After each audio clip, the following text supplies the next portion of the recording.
ಒಂದು ಮೆಸೇಜ್ಗೆ ಒಬ್ಬನ ಕೊಲೆ ಮಾಡೋದಿಲ್ಲ ನೋಡಿದಿರಾ? ಅದು 25 ಜನ ದಾಂಡಿಗರು ಕರ್ಕೊಂಡ್ಬಂದು ಆ ಶೆಡ್ಡಲ್ಲಿ ಹಾಕಿ ಮಾಡುವಂತ ಕೆಲಸನ ಇದು.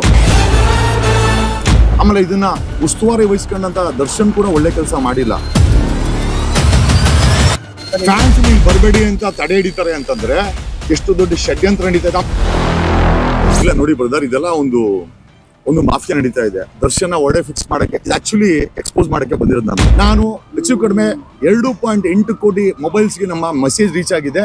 ಇಲ್ಲಿ ಬಂದಿರೋದು 10 ಜನ. ಯಾವ್ದೋ ಇದೇ ಸಂಬಂಧಪಟ್ಟಂಗೆ ಒಂದ್ 2-3 ಕೇಸ್ಗಳಲ್ಲಿ ಫೋನ್ಗಳು ತಗೊಳಕೊಂಡ್ಬಿಟ್ಟೆ. ಐ ಆಮ್ ಸಾರಿ, ನಿಮ್ಗೆ ಕ್ಷಮೆ ಇರ್ಲಿ. ಇಲ್ಲ, ನನ್ನ ಮೊಬೈಲ್ ಇದು ಬ್ಯಾಟ್ರಿ ಬೇರೆ ಆಗೋಗ್ಬಿಟ್ಟಿತ್ತು. I am sorry.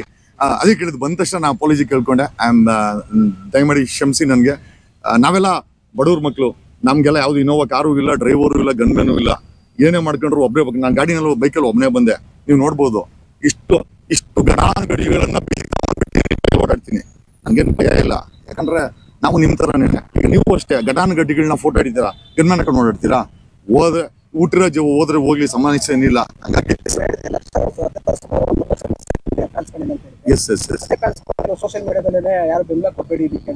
No problem, ಅದು ಅವರ ವಿಚಾರ. ಇಲ್ಲ ನೋಡಿ ಬ್ರದರ್, ಇದೆಲ್ಲ ಒಂದು ಮಾಫಿಯಾ ನಡೀತಾ ಇದೆ. ದರ್ಶನ ಒಡೆ ಫಿಕ್ಸ್ ಮಾಡಕ್ಕೆ, ಆಕ್ಚುಲಿ ಎಕ್ಸ್ಪೋಸ್ ಮಾಡಕ್ಕೆ ಬಂದಿರೋದು ನಾನು. ಇಷ್ಟು ಫ್ಯಾನ್ಸ್ ಇರ್ಬೇಕಾದ್ರೆ ಯಾರು ಬಂದಿಲ್ಲ ಅಂತಂದ್ರೆ just imagine the quantum of conspiracy going against Darshan ವಿರುದ್ಧವಾಗಿ ಏನ್ ನಡೀತಾ ಇದೆ ಇಲ್ಲೇ ಗೊತ್ತಾಗ್ತಾ ಇದೆ. ಇಷ್ಟು ಈ 3 ದಿವಸದಿಂದ ಪ್ರಸಾರ ಮಾಡಿ ನಾನು ಹೆಚ್ಚು ಕಡಿಮೆ 2.8 ಕೋಟಿ ಮೊಬೈಲ್ಸ್ಗೆ ನಮ್ಮ ಮೆಸೇಜ್ ರೀಚ್ ಆಗಿದೆ. ಇಲ್ಲಿ ಬಂದಿರೋದು 10 ಜನ ಅಂತಂದ್ರೆ ಇಮ್ಯಾಜಿನ್ ಮಾಡ್ಕೊಳ್ಳಿ ದರ್ಶನ್ ವಿರುದ್ಧ ಎಷ್ಟು ದೊಡ್ಡ ಷಡ್ಯಂತ್ರ ನಡೀತಾ ಇದೆ. ಫ್ಯಾನ್ಸ್ ಇಲ್ಲಿ ಬರಬೇಡಿ ಅಂತ ತಡೆ ಹಿಡಿತಾರೆ ಅಂತಂದ್ರೆ ಎಷ್ಟು ದೊಡ್ಡ ಷಡ್ಯಂತ್ರ ನಡೀತಾ ಇದೆ. ಆಮೇಲೆ ಆ ಫ್ಯಾನ್ ಒಬ್ರು ಯಾರೋ ಹೇಳಿದ್ರು, ಅಲ್ಲಿ ಪ್ರೊಟೆಸ್ಟ್ ಹೋಗ್ಬೇಡಿ, ಫೇಲ್ ಆಗುತ್ತೆ ಅಂತ.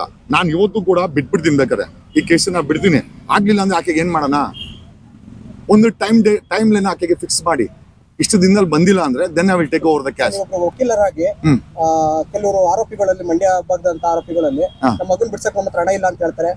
ಇದೊಂದು ಮತ್ತೆ ರೇಣುಕಾ ಸ್ವಾಮಿ ತಂದೆ ತಾಯಿ ಹೆಂಡತಿಯವ್ರ ಬಗ್ಗೆ ನೀವೇನು? ಸರ್ ಡೆಫಿನೆಟ್ಲಿ ಸರ್, ಅವ್ರ ಮಗನಂತೂ ವಾಪಸ್ ತಂದು ಕೊಡಕ್ಕಾಗಲ್ಲ. It's a big loss to the society as well as ಒಂದು ರಾಂಗ್ ಮೆಸೇಜ್ ಕೊಟ್ಟಿದ್ದೀವಿ ನಾವು. ಒಂದು ಮೆಸೇಜ್ಗೆ ಒಬ್ಬನ ಕೊಲೆ ಮಾಡೋದಿಲ್ಲ ನೋಡಿದಿರಾ? ಅದು 25 ಜನ ದಾಂಡಿಗರು ಕರ್ಕೊಂಡ್ಬಂದು ಆ ಶೆಡ್ಡಲ್ಲಿ ಹಾಕಿ ಮಾಡುವಂತ ಕೆಲಸನ ಇದು. ಆಮೇಲೆ ಇದನ್ನ ಉಸ್ತುವಾರಿ ವಹಿಸ್ಕೊಂಡಂತ ದರ್ಶನ್ ಕೂಡ ಒಳ್ಳೆ ಕೆಲಸ ಮಾಡಿಲ್ಲ. You should not done it. Darshan 6 ಗಂಟೆವರೆಗೂ ಚೆನ್ನಾಗಿರ್ತಾರೆ. 6 ಗಂಟೆ ಮೇಲೆ ಏನಾಗ್ತಾರೆ ನನ್ಗೆ ಗೊತ್ತಿಲ್ಲ.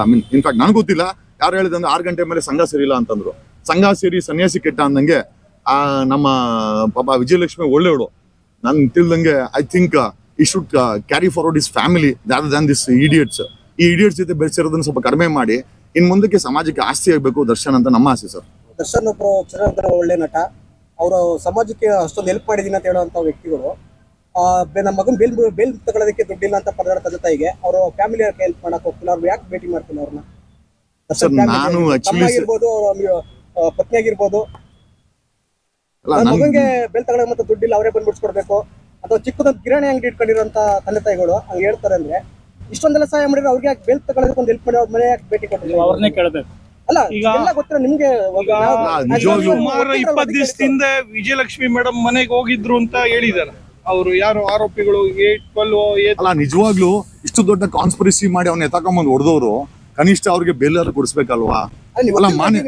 ಅಲ್ಲ definitely it is a injustice to the ನಮ್ಮ ಸಮಾಜಕ್ಕೆ. ನಾವ್ ಇಷ್ಟೆಲ್ಲ ದರ್ಶನ್ಗೋಸ್ಕರ ಇಲ್ಲಿ ಬಂದು ನಿಂತ್ಕೊಂಡಿದೀವಿ. 100 ಕ್ಯಾಮ್ರಾ ಬಂದಿದೆ ಇಲ್ಲಿ. ಆ ಬಡವರ ಮಕ್ಕಳನ್ನ ಬೇಲ್ ಕೊಡ್ಸಕ್ ಆಗಿಲ್ಲ ಅಂತಂದ್ರೆ ನಿಜವಾಗ್ಲೂ ಇದೊಂದು ಹೋರಾಟನ. ಆಮೇಲೆ ನಾವು ಮಾತಾಡ್ಬೇಕಾ ಇದನ್ನ? ಅಲ್ಲ ಅಲ್ಲೂ ನಟನೆ ಆಗ್ಬಾರ್ದು. ನಾನು ಅದನ್ನೇ ಹೇಳ್ತಾ ಇದ್ದೀನಿ. ದರ್ಶನ್ ಬದಲಾವಣೆ ಆಗ್ಬೇಕು. He has to transform. Most important ಆ ದೌಲತ್ತು, ಆ ದಿಮಾಕು ವರ್ಕೌಟ್ ಆಗಲ್ಲ. ಆ ದಿಮಾಕು ದೌಲತ್ತು ಜೈಲಿಗೆ ಬಿಟ್ಟಿದೆ ಅವನನ್ನ. ನಾನು ಐ ಡೋಂಟ್ ಮೈಂಡ್. ಅಲ್ಲ ನಾನು ಅದಕ್ಕೆ ಹೇಳಿದೆ. ಆಮೇಲೆ ನೆನ್ನೆ ಒಂದು ಮಾತು ಹೇಳಿದ್ದೆ, ಇಲ್ಲಿಗೆ ಬರೋರು ನ್ಯಾಯಯುತವಾಗಿದ್ರೆ ಬನ್ನಿ, ಇಲ್ಲೇನಾದ್ರೂ ಬಂದು ನ್ಯೂಸೆನ್ಸ್ ಮಾಡಿದ್ರೆ ಲಾಠಿ ತಗೊಂಡು ಬೀಸಕ್ಕೆ ಪೊಲೀಸರಿಗೆ ಡೈರೆಕ್ಟ್ ಆಗಿ ಹೇಳಿದ್ದೆ. ಯಾಕೆಂತಂದ್ರೆ ನಮಗೆ ನ್ಯೂಸೆನ್ಸ್ ಮಾಡುವಂತ ಫ್ಯಾನ್ಸ್ ಬೇಡ. ನಮಗೆ 10 ಜನ ಸಾಕು. ಧ್ವನಿ ಎತ್ತಬೇಕು, ನ್ಯಾಯಯುತವಾಗಿ ನಡಿಬೇಕು. ನಾನು ಕೂಡ ನೋಡಿ ಸಿಂಪಲ್ ಆಗಿ ಬಂದಿದೀವಿ. ನಾವೇನು ಗನ್ಮ್ಯಾನ್ ಕರ್ಕೊಂಡು ಜನ ಕರ್ಕೊಂಡ್ ಬಂದಿಲ್ಲ. ನಮಗೆ ಕಾಸು ಕೊಟ್ಟು ಜನ ಕರ್ಕೊಂಬರೋ ಅವಶ್ಯಕತೆ ಇಲ್ಲ. ನನ್ನ ಧ್ವನಿ ಹಳ್ಳಿಯಿಂದ ಡೆಲ್ಲಿಗೆ ಹೋಗುತ್ತೆ ಬರೀ ವಾಟ್ಸಪ್ ಅಲ್ಲಿ. ನಾನು ಮೀಡಿಯಾ ಸ್ನೇಹಿತರು ನಂಗೆ ತುಂಬಾ ಹೆಲ್ಪ್ ಮಾಡಿದ್ದಾರೆ. ಇನ್ಫ್ಯಾಕ್ಟ್ ಮೊನ್ನೆ ಯಾರಿಗೂ ಆವಾಜ್ ಹಾಕಿದ್ದು ಬೇರೆ ಹಾಕ್ಬಿಟ್ಟಾರಪ್ಪ. ನಿಜವಾಗ್ಲೂ ಜನಕ್ಕೆ ಬೇರೆ ಇಂಪ್ರೆಷನ್ ಆಗುತ್ತೆ. ಅಂತದೆಲ್ಲ ವಿಡಿಯೋ ಶೂಟ್ ಮಾಡಿ ಹಾಕ್ಬಿಡ್ರಿ. ಯಾರು ಹಾಕ್ಬಿಟ್ಟಿದ್ದಾರೆ ಮೊನ್ನೆ ಟೋಲ್ಗೇಟ್ ಹತ್ರ ಮಾತಾಡಿದ್ದು ಹಾಕ್ಬಿಟ್ಟಿದ್ದಾರೆ. It was good. But still ನಮಗೂ ಒಂದು ಪ್ರೈವೇಸಿ ಅಂತ ಇದೆ. ದಯಮಾಡಿ ಆ ಪ್ರೈವೇಸಿನ ಮೇಂಟೈನ್ ಮಾಡಿ. ನಾನೇನೋ ಮಾತಾಡ್ಬೇಕಾದ್ರೆ ಪುಸ್ತಕ ಅಂತ ಅದನ್ನ ವಿಡಿಯೋ ಮಾಡಾಕ್ಬಿಟ್ರೆ ನಾನು ಕೆಲವೊಂದು ಟೈಮ್ ಬೆಳೆದೆಲ್ಲ ಮಾತಾಡ್ಬಿಟ್ಟಿರ್ತೀನಿ, ನನಗೆ ಗೊತ್ತಿರೋದಿಲ್ಲ. ಮುಂದಿನ ದಿನಗಳಲ್ಲಿ ನಿಮ್ಮ ಹೋರಾಟ ಆಗಲಿ ಈ ತರ ವಿಷಯ ಸಂಬಂಧಪಟ್ಟ ಏನಿರುತ್ತೆ, ಬಟ್ ದರ್ಶನ್ ವಿಚಾರಕ್ಕೆ ಮಾತ್ರ ಸೀಮಿತ ಆಗಿರ್ತಾರೆ, ಬೇರೆ ಬೇರೆ ವಿಚಾರ. ಸರ್ ಮುನಿನ ಬೀದಿಗೆ ತಗೊಂಬಂದಿದ್ದು ನಾನು, ಎಕ್ಸ್ CM ಅನ್ನ ಬೀದಿಗೆ ತಗೊಂಬಂದು ಯಾರು ಅಂತ ಕೇಳಿದ ಅವನೇ ಹೋಗಿ ಸ್ಟೇ ತಗೊಂಬಂದ. ಸೊ ನಾವು ಇಲ್ಲಿ ಚೆಕ್ಮೇಟ್ ಮಾಡ್ತಾ ಇದ್ದೀವಿ, ಅವ್ರು ಬಂದು ತಗೊಳಕಂತವ್ರೆ. ನಾನು ಎಕ್ಸ್ CM ಅಂತ ಯಾರು ಅಂತ ಕೇಳಿದ್ರೆ ನಾನು ಹೇಳಕ್ ಹೋಗಿಲ್ಲ, ಹೇಳಿದೆ ಯಾವ ಸ್ಟೇ ತಗೊಂಬತ್ತಾನ ಅವನೇ ಅಂತ. ಯಾರು ಬಸವರಾಜ್ ಬೊಮ್ಮೆ ತಂದವ್ರಂತೆ, ನನಗೆ ಗೊತ್ತಿಲ್ಲ, ನನಗೆ ಇನ್ನ ನೋಟಿಸ್ ಬಂದಿರಬೇಕು. ಈಗ ನಾವು ಟ್ರಾಪ್ ಹಾಕಿದ್ರೆ ಬಂದು ತಗೊಳಕೊಂಡು ರನ್ ಮಾಡಬೇಕು. I am playing a very big intelligent game. ಇವರೆಲ್ಲ ಪ್ಲೇಯರ್ಸು, ಇಷ್ಟು ಜನ ಪ್ಲೇಯರ್ಗಳನ್ನ ಒಟ್ಟಿಗೆ ಮೈ ಮೇಲೆ ಹಾಕಂತೀನಿ ಅಂತ ನಾನು ಇಂಥ ಗೇಮ್ ಚೇಂಜರ್ ಇರಬೇಕು. ಓಕೆ, ನನಗೆ ಇಷ್ಟು ಕಾನ್ಫಿಡೆನ್ಸ್ ಆಗಿದೆ ಅಂತಂದ್ರೆ I believe in my self and I know. ನಿಮ್ಗೆ ಒಂದು 10,000 ವಿಡಿಯೋ ಐತೆ ಅಂತ ಹೇಳಿದ್ರಿ, XCM ಅಂತ 10,000ನಾ? ಹತ್ತತ್ರ 10,000 ಏ ಅಷ್ಟು ಕೆಪಾಸಿಟಿ ಇಲ್ಲ ಬಿಡ್ರಿ ಅವನಿಗೆ. ಅವನಿಗೆ ಆ ಕೆಪಾಸಿಟಿ ಇಲ್ಲ. ನಿಮ್ದೊಂದು ಹೇಳಿಕೆ ನೋಡಿ, ಅಲ್ಲ, ಅವ್ನು ಸಾಕಷ್ಟು ಹೆಣ್ಣು ಮಕ್ಕಳ ಜೊತೆ ದೈಹಿಕ ಸಂಬಂಧ ಇದೆ ಅಂತ ಅನ್ನೋದು ನಮ್ಗೆ ನಮ್ಮ ಬಂದಿರುವಂತ ಮಾಹಿತಿಗಳಿಂದ ಇದೆ. ಮುಂದಿನ ದಿನಗಳಲ್ಲಿ ಗೊತ್ತಾಗುತ್ತೆ, ಮುಂದಿನ ದಿನಗಳಲ್ಲಿ ನಗ್ನತೆ ಗೊತ್ತಾಗುತ್ತೆ. ಯಾಕಂದ್ರೆ ವಿಧಾನಸೌಧ ಅನ್ನೋದು ಒಂದು ದೇವಸ್ಥಾನ, ಇವ್ರುಗಳು ಅಲ್ಲಿ ಒಂಥರ ಬ್ಲೂ ಫಿಲ್ಮ್ ಸ್ಟಾರ್ ಹೋಟೆಲ್ ಮಾಡ್ಬಿಟ್ಟಿದ್ದಾರೆ. ಆ ಸ್ಟಾರ್ ಹೋಟೆಲ್ ನ ಚೇಂಜ್ ಮಾಡ್ಬೇಕಾಗಿದೆ, ಮತ್ತೆ ಸಾಂವಿಧಾನಿಕ ದೇವಸ್ಥಾನ ಮತ್ತೆ ಜನಗಳ ಪರವಾಗಿ ಧ್ವನಿ ಎತ್ತಕ್ಕೆ ಒಂದು ಜಾಗ ಮಾಡ್ಬೇಕಾಗಿದೆ. They have destroyed.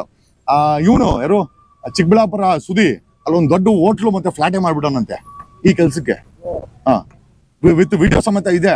ಕೊಟ್ರೆ ಮನ ಮರದಿ ಹೊಟ್ಟೋಗುತ್ತೆ. ಏನ್ ಮಾಡೋಣ? ಇವ್ರು ಹೇಳ್ಕೊಳಕ್ಕೆ MP ಗಳು MLA ಗಳು ಮಿನಿಸ್ಟರ್ಗಳು ಕರೆಕ್ಟ್ ಆಗಿ ನೀವು ನೀರಲ್ಲಿ ಇಳ್ದಿದ್ದೀರಾ,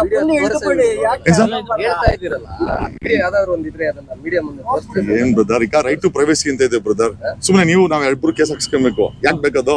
ಅದ್ರ ಬದಲು CJ ಮುಂದೆ ಇಟ್ಟಿದ್ದೀನಿ, ಆ CBI ಕೊಡ್ತಾರೆ. ಯಾರಾದ್ರೂ P1 ಕಲ್ಲಿ ನೀವೇ ಹತ್ಸ್ಕೊಂಡು ಬಿಟ್ಕೊಂಬಿಡಿ ಅಷ್ಟೇ ಬೆಸ್ಟ್. ಯಾಕಂದ್ರೆ ಎಲ್ಲಾ ಸೇಲ್ ಇದೆ ನಮ್ಮ ದೇಶದಲ್ಲಿ. ನಾನು ಅದಕ್ಕೆ ಅಟ್ಲೀಸ್ಟ್ ಕೋಡ್ ಹಾಕ್ಬಿಟ್ರೆ P1 ಗೆ ಮೊನ್ನೆ ಅಡ್ಜಸ್ಟ್ಮೆಂಟ್ ಮಾಡ್ಕೊಂತ ಅನ್ಕೊಂಡ್ರೆ ಅಲ್ಲಿ ಕೋಡ್ಗೂ ಯಾರು ಆಗ್ತಾ ಇಲ್ಲ. ನೀವು ಕೆಲವು ದಿನದಲ್ಲಿ ಸ್ವಲ್ಪ ದಿನದಿಂದ ಜೈಲಲ್ಲಿ ಇದ್ರಿ, ನಿಮ್ಗೆ ಹತ್ರ ಫೆಸಿಲಿಟಿ ಜೈಲಲ್ಲಿ ಈ ತರ ಸಿಗರೇಟ್ ಆಗಿರ್ಬೋದು, ಕಾಫಿ ಟೀ ಆಗಿರ್ಬೋದು, ಬೇರೆ ಬೇರೆ ತರ. ಸರ್ ಇಲ್ಲ ಅಲ್ಲಿ ಫೆಸಿಲಿಟಿ ಇದೆ, ಇಲ್ಲ ಅಂತ ಹೇಳ್ತಾ ಇಲ್ಲ. ಎಲ್ಲರಿಗೂ ಒಂದೇ ತರ ಫೆಸಿಲಿಟಿ ಕೊಡ್ತಾರೆ. ಜೈಲ್ ಅನ್ನೋದು ನಾವು ಟ್ರಾನ್ಸ್ಫಾರ್ಮೇಶನ್ ಪ್ಲೇಸ್. ಜೈಲ್ ಅನ್ನೋದು ನಾವು ಪದ ಬಳಕೆನ ಸ್ಟಾಪ್ ಮಾಡಬೇಕಾಗಿದೆ. It's A transformation place. ಮೊದಲನೇದಾಗಿ ಜೈಲ್ ಅನ್ನೋದನ್ನ ಬಿಟ್ಟು ಬಿಡಿ, ಬೇಕಾದ್ರೆ ಅಲ್ಲೂ ಕೂಡ ಹೋಗಿ ಹೆಸರು ನೋಡಿ, ಹೆಸರು ಚೇಂಜ್ ಮಾಡ್ಬಿಡ್ತಾರೆ. ಹಂಗಾಗಿ jail is A place of transformation. ಆಮೇಲೆ ಕೆಲವೊಂದು ಘಟನೆ ನಡೆದಾಗ ಈ ತರ ಘಟನೆ ಆಗ್ಬಾರ್ದು ಅಂತ ಅರೆಸ್ಟ್ ಮಾಡಿರ್ತಾರೆ ಹೊರತು ನಿಮ್ಮನ್ನ ಹೆಸರು ಹಾಳು ಮಾಡಕ್ಕಂತೂ ಅಲ್ಲ. ಮತ್ತೆ ಅಲ್ಲಿರೋರು ಜೈಲರ್ಸ್ ಕೂಡ ನಮ್ಮವರೇ, ನಮ್ಮ ಜನಗಳೇ. ಹಾಗಾಗಿ ನನಗೆ ಜೈಲು ವಾತಾವರಣ ತುಂಬಾ ಇಷ್ಟ ಆಯ್ತು. ಬಟ್ ಅದು ಜೈಲು ಇರಕ್ಕಲ್ಲ, ಬೇರೆ ವಿಚಾರ. ಜೈಲು ವಾತಾವರಣ ತುಂಬಾ ಇಷ್ಟ ಆಯ್ತು. ಆಮೇಲೆ ಅಲ್ಲಿನ ಸಿಬ್ಬಂದಿ ಚೆನ್ನಾಗಿ ನೋಡ್ಕೊಂತಾರೆ ನಿಮ್ಮನ್ನ. ಬಟ್ ಈ ಸಿಗರೇಟು ಅದೆಲ್ಲ ಎಲ್ಲಿಂದ ಬಂತು? ಮತ್ತೆ ಕ್ಯಾಮ್ರಾ ಹಿಡಿದವ್ರು ಯಾರು? ಮೋಸ್ಟ್ ಇಂಪಾರ್ಟೆಂಟ್, ದರ್ಶನ್ ಫೋಟೋ ಹಿಡಿದವ್ರು ಯಾರು? ಜೈಲ್ ಸೂಪರ್ಡೆಂಟ್ ಅಥವಾ DGP ಇದ್ರೆ ಜೈಲ್ ಸೂಪರ್ಡೆಂಟು ಎಷ್ಟು ಇನ್ವೆಸ್ಟಿಗೇಟು? ನನಗೆ ಬಂದಿರೋ ಮಾಹಿತಿ ಪ್ರಕಾರ ಯಾರೋ DYSP ಅಂತ ತೆಗೆದಿದ್ದು, ಡೆಪ್ಯೂಟಿ ಸೂಪರ್ಡೆಂಟು ಫೋಟೋ ತೆಗೆದಿದ್ದಂತ BJP ಅವನಂತದ್ದು. ನನಗೆ ಗೊತ್ತಿಲ್ಲ BJPಗೂ ಮತ್ತೆ ದರ್ಶನ್ಗೆ ಏನ್ ಸಂಬಂಧ. ಆಮೇಲೆ BJP ಅವ್ರು ಯಾಕೆ ಅಷ್ಟು ದ್ವೇಷ ಮಾಡ್ತಾರೆ? ಆಮೇಲೆ ಅಕಸ್ಮಾತ್ 3 ದಿವಸದಲ್ಲಿ ಹೇಳಿಲ್ಲ ಅಂತಂದ್ರೆ ಯಾರು ಫೋಟೋ ತೆಗೆದಿದ್ದು ಅಂತ ನಾನು ರಿವೀಲ್ ಮಾಡ್ತೀನಿ. I am going to reveal ಇದರ್ ಪ್ರಿಸನ್ DGP ಯಾರು ಇನ್ವೆಸ್ಟಿಗೇಷನ್ ಮಾಡಿ FIR ಹಾಕಿದ್ರು ಅವ್ರು ರಿವೀಲ್ ಮಾಡಬೇಕು ಯಾರು ಅಂತ.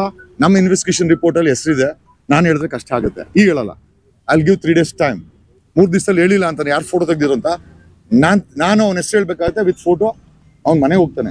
ಅವ್ರ ಫೋಟೋ ತೆಗೆದಿರೋದು ಅಲ್ಲ, ಅವ್ನ ಫೋಟೋ ತೆಗೆದು ನಾನು ನೋಡಿದ್ದೀನಿ, ನಮ್ಮ ಹುಡುಗರು ನೋಡಿದ್ದಾರೆ, ನಮ್ಮ ಇನ್ಫಾರ್ಮರ್ಸ್ ಜನರು ನೋಡಿದ್ದಾರೆ. ಹೋರಾಟ ಎಲ್ಲಿ ತನಕ ಇರುತ್ತೆ? ಯಾವ ತರ?